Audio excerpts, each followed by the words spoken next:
Fallout 4 as the iconic Darksider Darth Maul. What fun! What fun! The galaxy is a big place, and thanks to extremely useful mods that make this challenge doable and more aesthetically accurate, Darth Maul has come to Earth for a nice, peaceful retirement with his wife and his little son. As long as nothing devastates the planet, he can finally find peace. And really, what's the odds of that happening? Well, frick. In that case, Darth Maul shall scour this ruined planet on a mission of revenge, while I'm confined to only using my fists, my lightsaber, and my Darth Maul outfit only. No other weapons or armor, all on very hard difficulty. I'll also do my best to make the choices I think Darth Maul would choose in every situation. Time for Maul, Darth Maul, to unleash the dark side and show this post-apocalyptic world what real suffering looks like. You may not have guessed it, but the whole Darth Maul alien look? That's a mask. Crazy, I know, but simply facts. This is what Darth Maul looks like in truth, having given up on his dark past after he faked his death and taken refuge here on Earth. Having severed his connection to the Force so the Sith can never find him again, Maul spends his time being rude to solicitors, bonding with his newfound family, and standing in the shower, staring at the wall. I think it's a meditative experience. I'm too scared to ask the guy to find out for sure. But Maul is not a creature that shall ever have long-lasting peace, and what he fears the most, of course, comes to pass. The Sith have found him, and leaving little to chance, they commence an orbital bombardment, destroying the planet. Maul takes refuge with his family in a vault that was promised to protect them, but just like the peace he seeks, this is another lie. The family is carbon frozen and left that way for 200 years. Maul's new agony does not end there, as he finds himself unfrozen for just a minute, enough time to watch strangers rip away his newborn son and murder his wife. Before his anger could give him strength, he's refrozen with this new nightmare also flash frozen forever in his mind. After some time, he wakes once more, and this time, the machine cannot contain Maul's fury.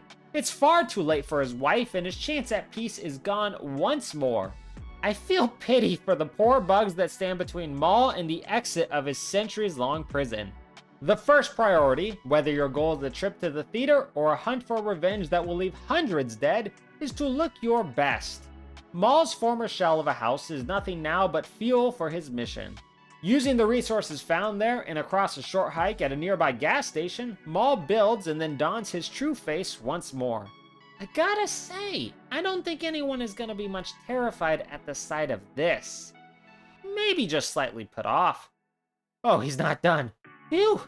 That's a much better.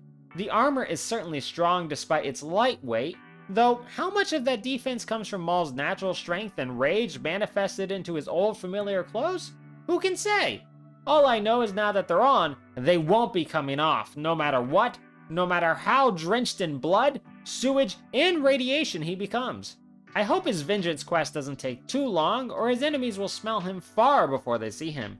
In fact, if this is like hunting Obi-Wan, they'll hear him way sooner too. Kenobi. Kenobi! But even though Maul would happily beat his enemies down with his own bloodied knuckles, a smart warrior uses every resource. Only problem is it feels like every resource is exactly what Maul will need in order to build his lightsaber. Old wounds, retirement, and cutting himself off from the Force has left Maul far weaker in almost every way. But he still has enough cunning to remember the science of how to build his lightsaber, even if it involves rummaging through the whole wasteland to get the necessary parts. Looks like Night Sister magic has been at work in the nearby town, raising the dead and forcing Maul to bash his way through hordes of the monsters. Without his sturdy armor, hate fueling him, and most importantly, tons of medicine pumping through him, Maul would not have the strength to overcome this seemingly endless assault. In fact, in a couple timelines, this is where his journey ends instead of being merely a footnote. The only strategy at work here is to position himself so the minimal amount of ghouls can hit him at the same time, while he lays them to rest one by one with enough right hooks. There's precious few supplies despite how hard-earned they are, and after slaying a group of pirates and rebels battling each other, Maul comes across a heavily armored group fighting off huge waves of the ghouls. A good deal of these feral beasts are led there on purpose by Maul, seeking to let others do his dirty work, and while it is a close one, that strategy works, and much of the ghoul threat in the area is neutralized. This Brotherhood of Steel stinks too much of the Republic that came before for Maul's taste, with its corruption and false sense of righteousness. They served a purpose here though, and that was enough, as Maul took what resources he could from them before venturing onwards. A weird mix of creatures that are likely the spawn of humans and Gamorreans wander the land, and their strength is too much for Maul without his saber, but all Sith know to flee and grow stronger than risk death. Tired of wasting so much time, Maul goes to Diamond City, one of the few remaining sanctuaries, and simply purchases the parts he needs for his lightsaber. It might not be as epic, but I think after 2 hours of gathering parts, I'll leave the epicness to after I have my saber. Crafting it, it takes but a moment to bleed it red and test it out on some unlucky settlers in the area. It may not be the double-sided Maul prefers, but he's made do with a single blade many times before, and he will do so again. Well, unless the land spits out a giant lizard at him, then there might be some trouble. A lot of trouble, in fact. At least, this is a more worthy death than when Maul learned the hard way that his weak connection to the Force doesn't protect him from falls. He does have to use some power armor and a minigun to progress, but neither sees combat as Maul takes them off immediately and fights the way a Darksider should, even if it doesn't always work out. Most raiders fall in one swing, and the lethal beast may be highly dangerous, but it's also very susceptible to having its limbs crippled, making the fight doable. All this was merely to put the seasoned warrior's abilities to the test and shake off some rust. Might have shaken off a rib or two as well, but who needs all 6 ribs, right? Returning to Diamond City, Maul seeks the aid of a local detective, Nick Valentine, in order to track down the kidnappers. Problem is, Nick has been kidnapped himself by a group of gangsters. Who better to track down kidnapped victims than a victim of kidnappers? It's perfect! In an unusually curious moment for the Dark Lord, he momentarily dons a different outfit, and well, honestly, he's never looked more terrifying. Against the challenge to keep it on though, so better stick with the clothes that complement Maul a little better. Maybe if he kept that armor on, he wouldn't have been crushed by a hulking swan, but that's doubtful. Also, not what I remember swans looking like, but apparently they have learned a thing or two from geese on how to handle people. Even a powerful Darksider like Maul knows better than to try that twice and simply heads underground to tear apart the gangsters. Maul has ruined the Hutts before, and these guys are not part of any Hutt cartel, meaning they're less than nothing before his onslaught. Except this random thug who radiates main character energy when he keeps blocking Maul's saber strikes with his bare arm. What kind of unnatural power is that? Must be a Force user, and I'm just glad his defense doesn't last. Rescuing Valentine, Maul cleaves through the remaining criminals, but is confronted by their leader and his girlfriend. A strong Sith kills his enemies personally, but a truly smart one makes his enemies kill each other. And while Maul may no longer be Sith, he knows the value of their teachings. The gangster leader's crazed girlfriend proves ready to turn on him at Maul's mere suggestion, and using her help, the wannabe crime lord is no more within a few swings of both bat and saber. Valentine, much to Maul's surprise, is a droid made in the image of a man. None of this means much to the warrior, as all creatures, organic or mechanical, are made to serve, either as tools to be used or enemies to be overcome. With Valentine in his debt, the droid detective gives Maul the first major lead, the name of the man who killed Maul's wife and took his son, Kellogg. Instead of making tasty cereals, this Kellogg has chosen a life of violence, and soon that life will face its end at Maul's hands. Breaking into the mercenaries' base, this is where things get complicated. More droids, far less sophisticated, but not much less deadly than Nick, stand guard, and too many times Maul falls under the hail of gunfire.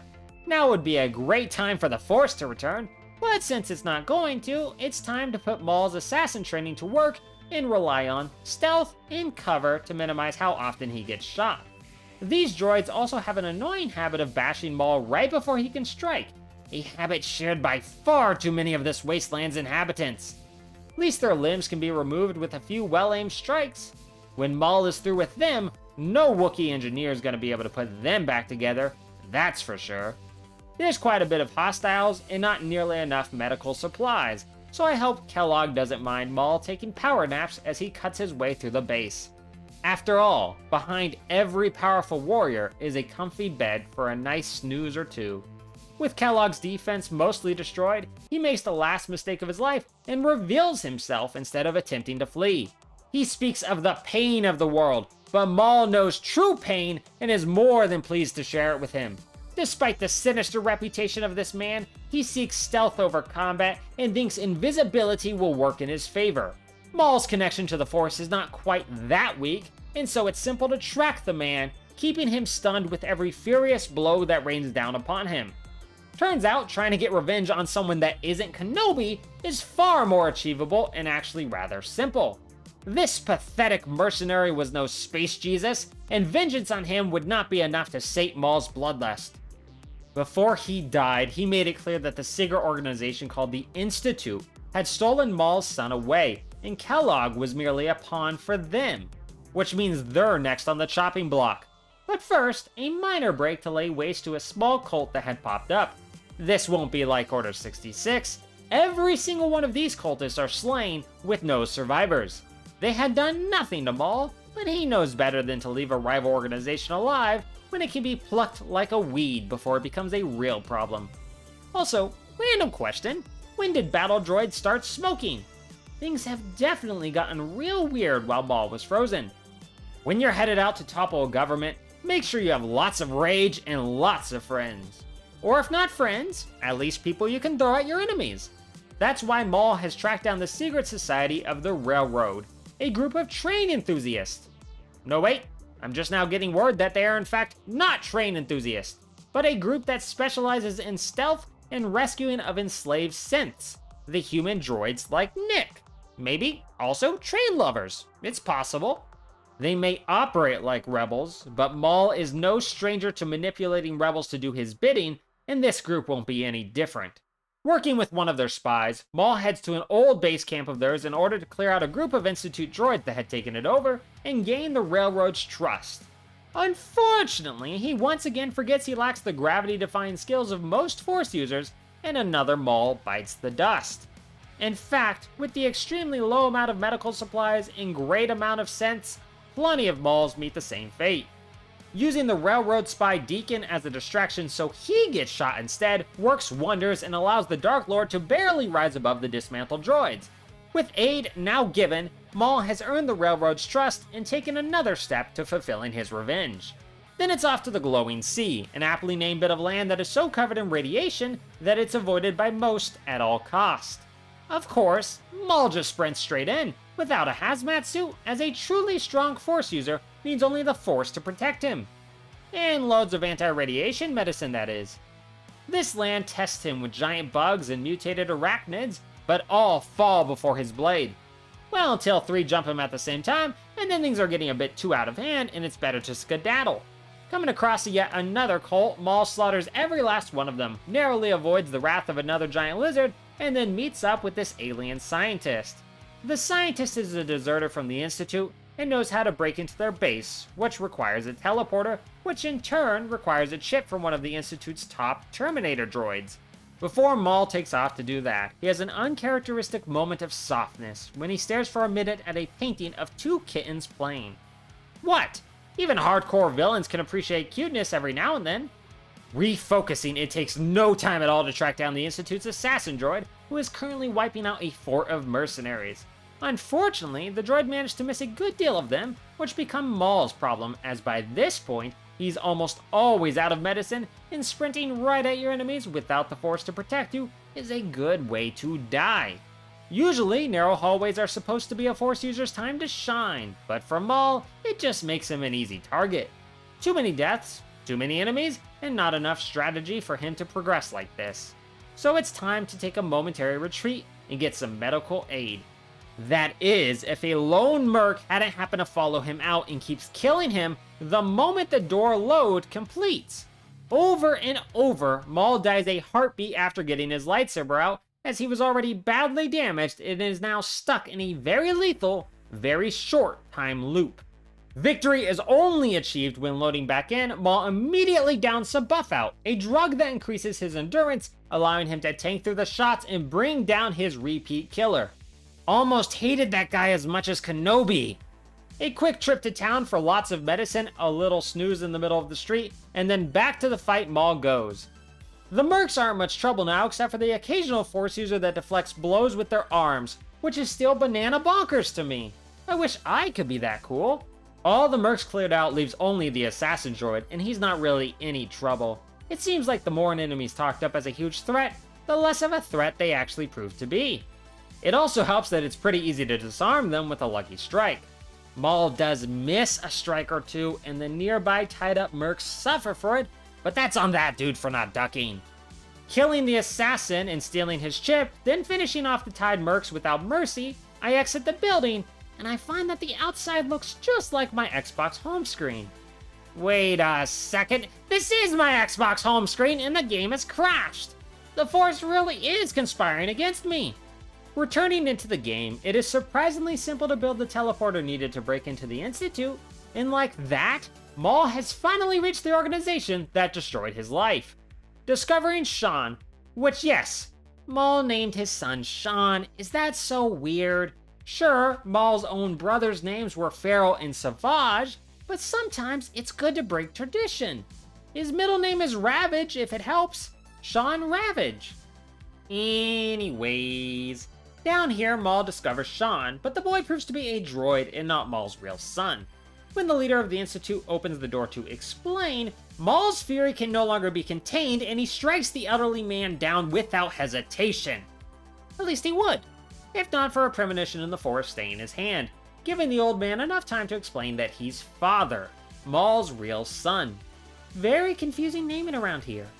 Father is Sean, and Maul has been frozen for longer than he realized.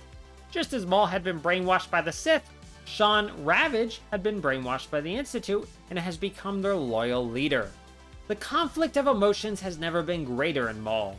He came all this way to rescue his son and burn the Institute to the ground, but here he learns that his son and the Institute have become one. Every part of him screams to burn the place down regardless because of what it has done to him. But there's still that part of him that longs for family, however many times it's been stolen from him. Maul can't lose Sean, not again. But the Institute must pay for what it has taken from him. Palpatine taught him much though, and one of his #1 lessons is to keep your enemies close and within reach of a blade to the back. So for now, Maul continues to aid both the Railroad and the Institute, biding his time until he knows the best course of action. Things really have changed, and there would be no going back. I don't even mean for Sean. I mean, how much radiation did it take to make this guy exist as floating hands and a head? Maul has seen plenty in his time, but that's a new one.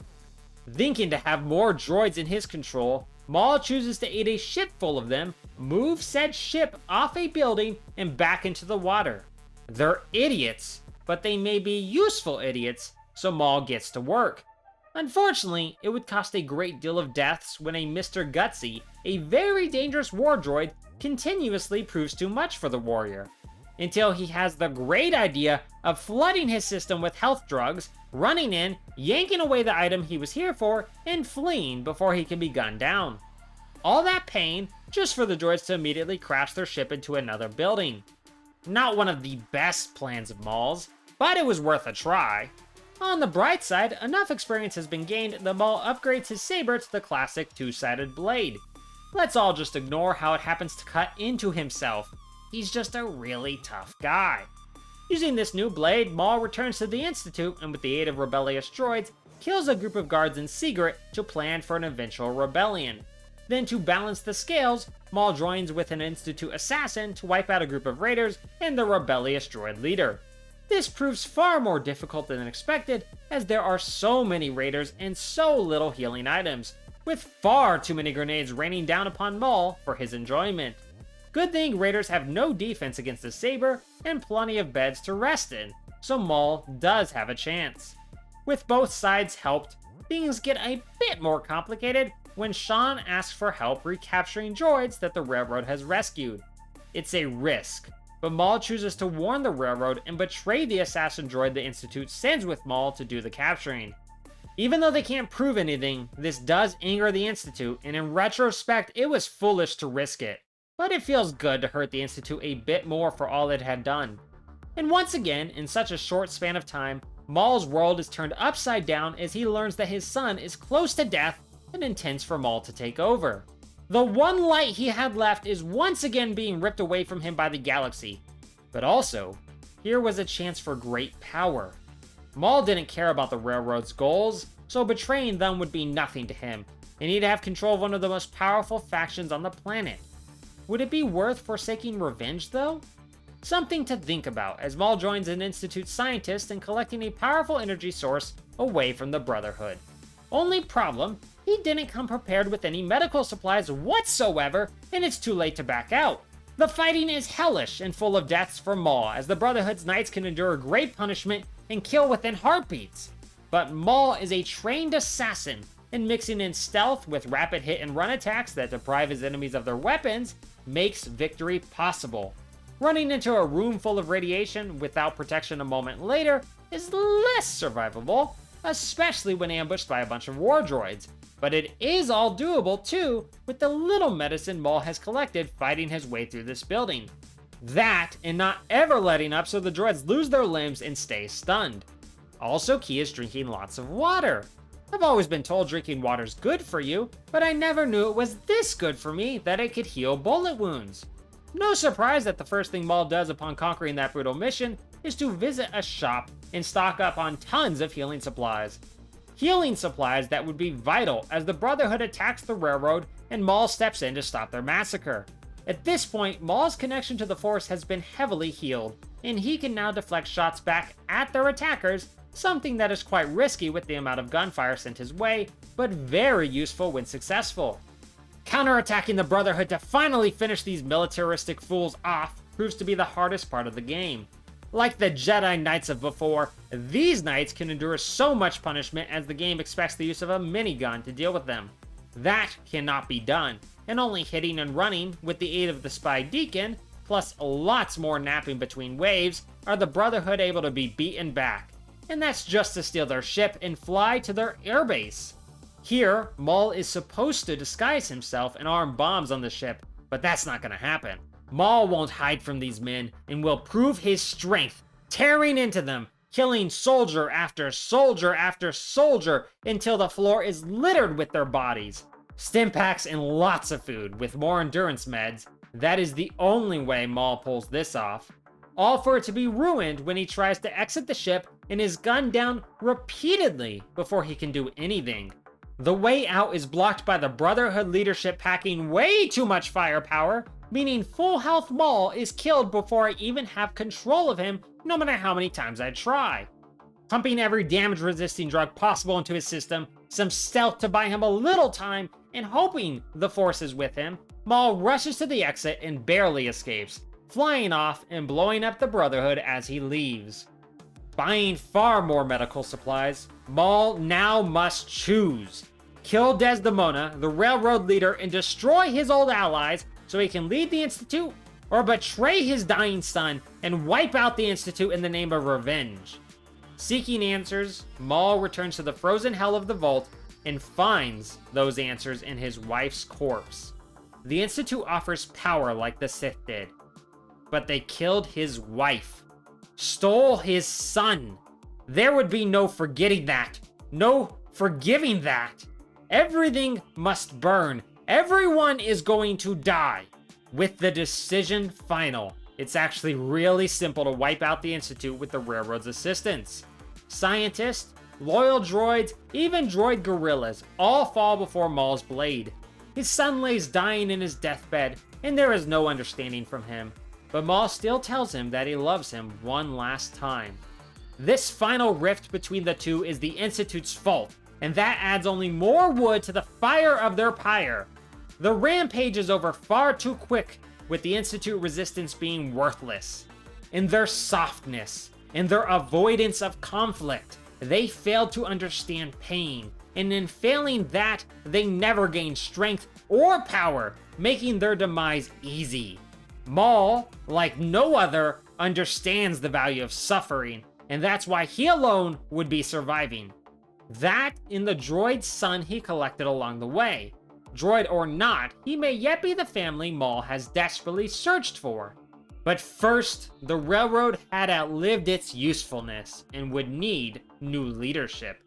Disposing of Desdemona and seizing leadership of the railroad, we can say huzzah!